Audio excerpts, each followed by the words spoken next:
प्रातः क्लास चल रहा था।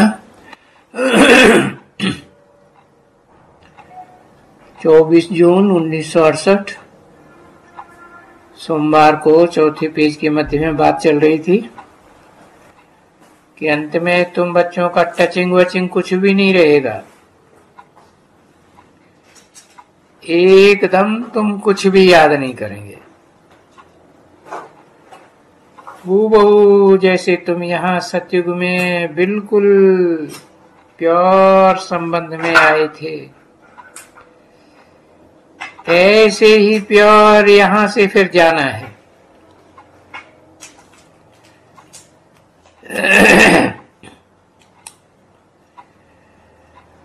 माना ऐसे नहीं कि सतयुग में जाके प्योर बनेंगे, यहाँ ही प्योर बनना है,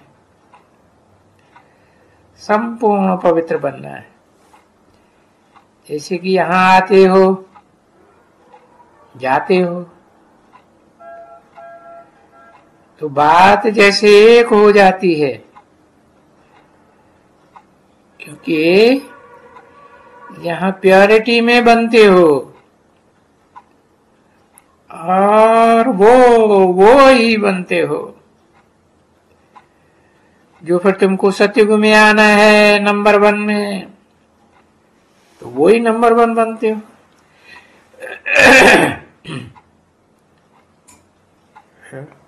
किसको आना है सतयुग में नंबर 1 में,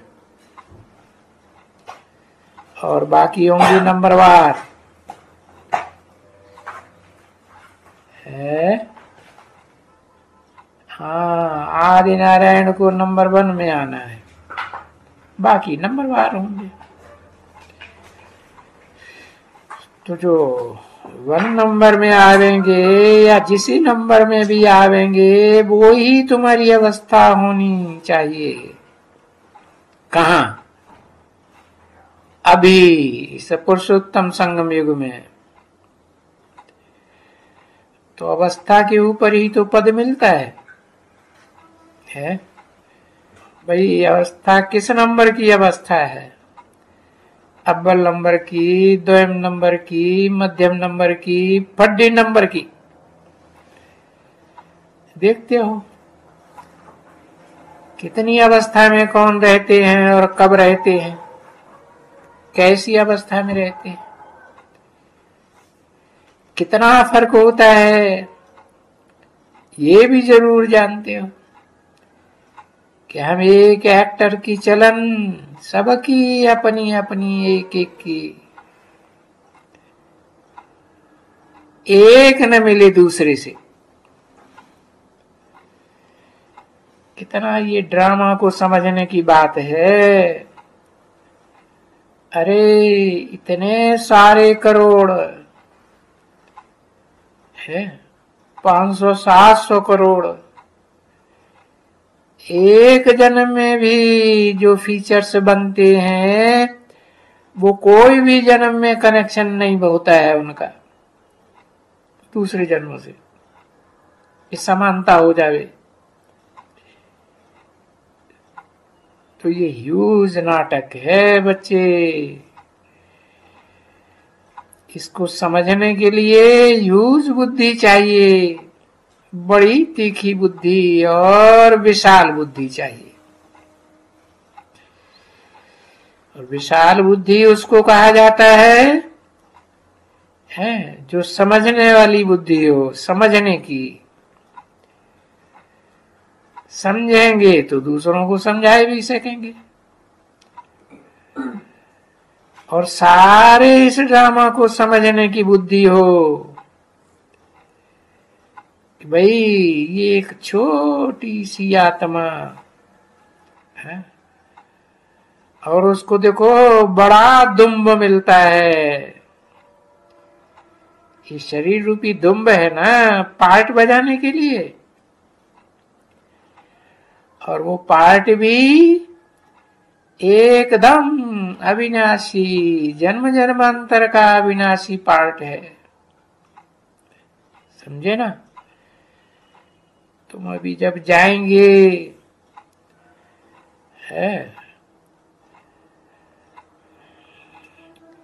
आत्माओं के धाम में जाएंगे या देवताओं के धाम में आएंगे, सतयुग में जाएंगे, तो हर एक आत्मा का शरीर अपना अपना होगा।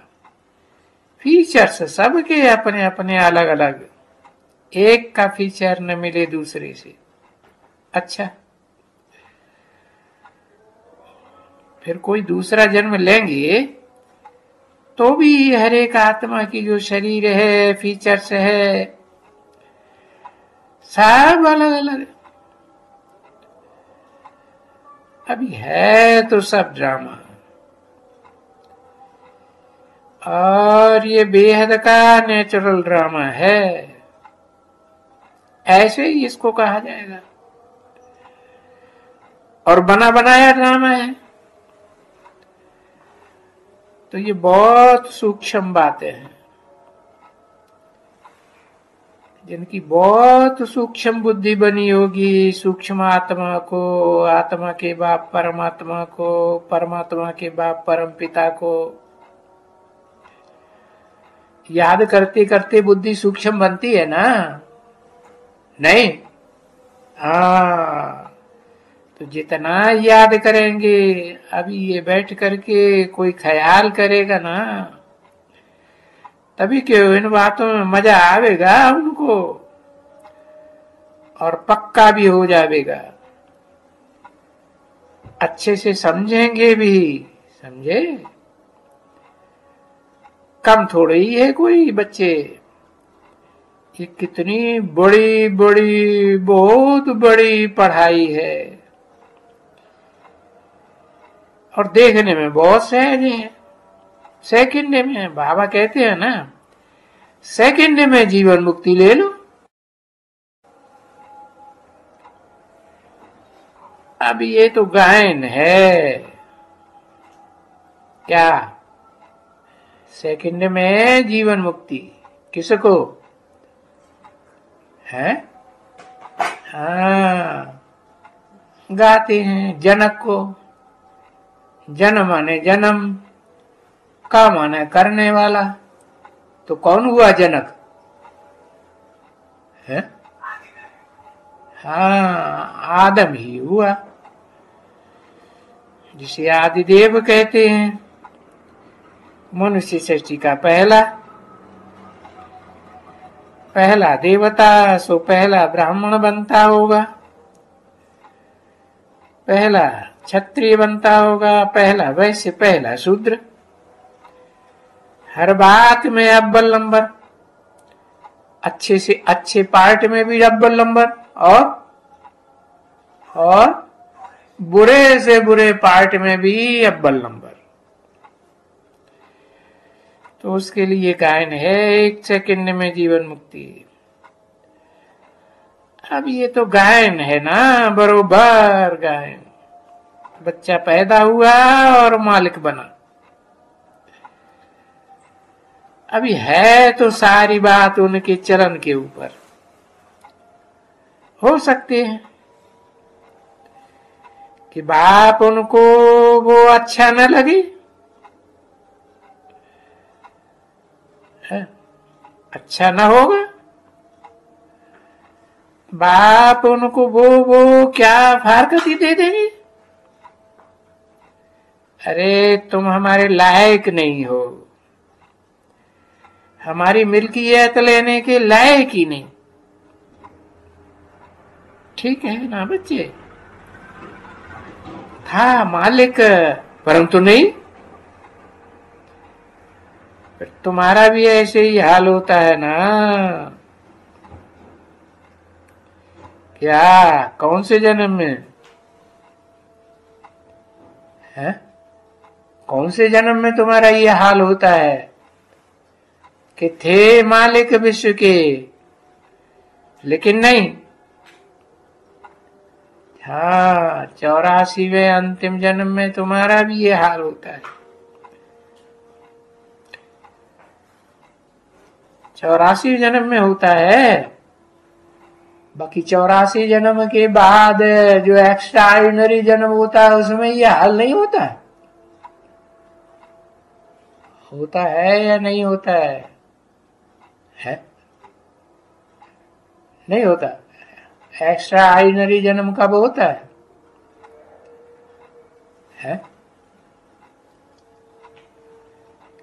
पता है? 1976 में होता है एक्स्ट्रा ऑर्डिनरी जन्म। अच्छा है?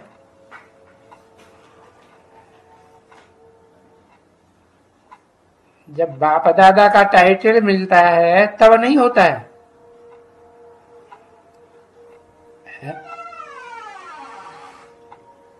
नहीं, कब मिलता है बाप दादा का टाइटल? है, पता है? वो भी पता नहीं। 1947 में बाप दादा का टाइटल किसको मिलता है? हाँ? पता है? पता ही नहीं। 1947 में बाप दादा का टाइटल ब्रह्मा बाबा को मिलता है, लेकिन उससे भी ऊंचा कोई बाप दादा का टाइटल लेने वाला है या नहीं है? हाँ, तो वो 1969 में मिलता है। ठीक बताया। तो बाबा देखते हैं कि नहीं, ये बना तो मालिक बने। बरोबर मेरे को बाबा कहा है, अंदर से कहा या बाहर से कहा? अंदरूनी दिल से कहा बाबा। अभी अगर अच्छी तरह से चाल नहीं चलते हैं कि भाई अभी बाबा कहा सामने और पीछे से कहा बाबा भौंपा है पूरा है, और ऐसी भावना आई है, तो अच्छी तरह से चाल कहेंगे? बिल्कुल नहीं कहेंगे। तो क्या कहेंगे? हैं कि चाल इनकी अभी भी अच्छी नहीं है, अंदर से एक और बाहर से दूसरा है। तो जो अंदर से एक और बाहर से दूसरे होते हैं उनको तो बाबा तो पहचानते ही हैं। अभी ये जरूर है कि घर से नहीं निकालेंगे, हाँ उनका पद भ्रष्ट हो जाएगा, मिल्की है तो उनकी कम हो जाएगी। हाँ। 24 जून 1968 की प्रातः क्लास का 5वां पेज, दूसरी लाइन। किसी बाप होते हैं, बच्चे अच्छे हैं, समझते हैं, बाप समझते हैं कि ये पैसा वैसा बर्बाद नहीं करेंगे तो उनको देंगे और अच्छी तरह से देंगे। है यहां कौन सा पैसा वैसा है? यहां बाप के पास तो ज्ञान धन का पैसा है। ज्ञान धन बड़ा कि स्थूल धन बड़ा? बुद्धि में ज्ञान होगा तो स्थूल धन भी है ढेर सारा कमाएगा, मिलेगा, वर्षे में ही मिल जाएगा। तो जो बाप अच्छे होते हैं, बच्चे अच्छे हैं, समझते हैं ये पैसा वैसा बर्बाद नहीं करेंगे तो उनको देंगे, अच्छे से देंगे। वो देखेंगे, कौन? बाप देखेंगे कि बर्बाद कर देंगे तो नहीं देंगे उनको। तो ये ऑटोमेटिकली तुम्हारी हालत होती है। तुम ठीक से श्रीमत पर नहीं चलते हो तो ऑटोमेटिकली तुमको वो ज्ञान जो मिलना चाहिए वो मिलता ही नहीं। किया हुआ है, इसलिए मैं नहीं करूंगा। बाकी समझा जाए कि सभी ड्रामा में राज भरा हुआ है। तुम पुरुषार्थ करते हो ड्रामा के प्लान अनुसार, कल पहले मुआफिक, और प्लान अनुसार कल पहले मुआफिक वो बाप देख रहे हैं, तो सारा मदार पुरुषार्थ के ऊपर है। ये कल पहले भी ऐसे ही ये पुरुषार्थ किया है, कोई की भूल हो जाती है, कहेंगे कल पहले भी इसने ऐसे ही कड़ी भूल कर दी थी, हम क्या कहें, अपनी अपनी सावधानी है। तो बच्चों, बाप कहेंगे ऐसे मत करो, बहुत प्यारे बच्चे बनो, बहुत लवली बनो, बिलवड बाप के बिलवड बच्चे बनो। तो जितने बिलवड बनते हो इतना ऊंच पद पाते हो। और फिर ये भी इस समय में बच्चों को मालूम है कि जैसे हम इस समय पुरुषार्थ करेंगे, हमारा वही पुरुषार्थ कल्प कल्प फिर वही पुरुषार्थ होगा।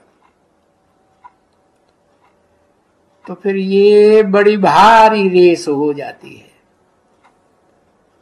देखो ये रेस कितनी नाजुक है, मोटर रेस होती है मालूम है, और ये जो बाइक जो लेते हैं, क्या कहते हैं उनको, स्कूटर, हाँ, रेसें तो सब प्रकार की होती है ना, है? टांगों की दौड़ से भी रेस होती, 3 टांग की भी रेस होती है, 2 की 2 टांगे बांध देते हैं और 3 टांग से दौड़ करते हैं। साइकिल की रेस होती है ना। तो सब प्रकार की रेस है, घोड़ों की रेस होती है ना, हाँ? अरे कितनी खौफनाक रेसें होती है ना। अरे ऐसी खौफनाक रेसें होती है कि गाड़ियां टकराए देते, स्कूटर टकराए देते, मौत में आ जाते हैं, है? रेस में कितना तो फुल रेस, फुल फोर्स चाहिए ना विन करने के लिए। तो फुल फोर्स चाहिए, फुल रेस चाहिए। तो तुम बच्चों को भी विन करने में देखो, जानते तो हो ना कितनी प्राइज मिलती है। तो जो आए हैं मैदान में नंबरवार पुरुषार्थ अनुसार, अब ये रेस तो बड़ी जबरदस्त है। ये अश्व रेस है। कौन सा अश्व? मनरूपी घोड़ा है ना, मन को घोड़ा कहा जाता है, इसको कहा जाता है अश्व रेस। तो घोड़े की लगाम बुद्ध रूपी हाथ में अच्छे से मजबूती से पकड़नी चाहिए ना, हाँ? कहाँ रोकना है, कहाँ लगाम को ढीला करना है, जो अच्छी तरह से जोड़े। तो ये जो रेस होती है, ये तो है आत्मा की रेस। तो वो तो बच्चे स्कूल में जाकर के डंडे को देखते हैं या डंडे खाते हैं तो फिर वापस आ जाते हैं। यहां फिर ये ऐसे नहीं है, हाँ, यहां से तो जो पहले जाकर के थंब ले, शिव बाबा तुम बोलेंगे थंबला है क्या है?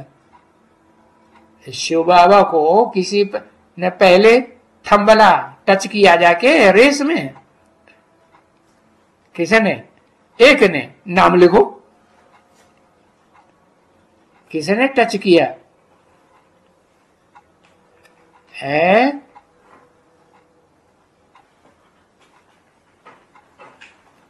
आदि लक्ष्मी ने टच किया। अच्छा, टच कर लिया? योगिनी बिल्कुल क्लियर लिख ला। योगिनी माता ने क्लियर किया। क्या टच किया? थंबले को टच किया और ये खुशी खुशी वापस गई कि नहीं है, कि छोड़ के भाग गई? नहीं। तो शिव बाबा को तुम बोलेंगे थंबला, तो पक्का ये स्कूल में थंबला लगाते हैं ना, रेस है, ह्यूमन रेस है, तो इसको टच कर करके आओ। तो ये बड़ी फिर क्या है? ये जाने की रेस है, क्योंकि ये मृत्यु लोक में तो तुम बच्चों को आना नहीं है। कहाँ आना है? हाँ हाँ, तुमको तो अमर लोक में आना है, समझे ना? वहां जो जाके टच किया वो फिर मृत्युलोक में तुम्हारे जाने की दरकार ही नहीं, फिर स्वयं में पहले नंबर में जाते हो। ओम शांति।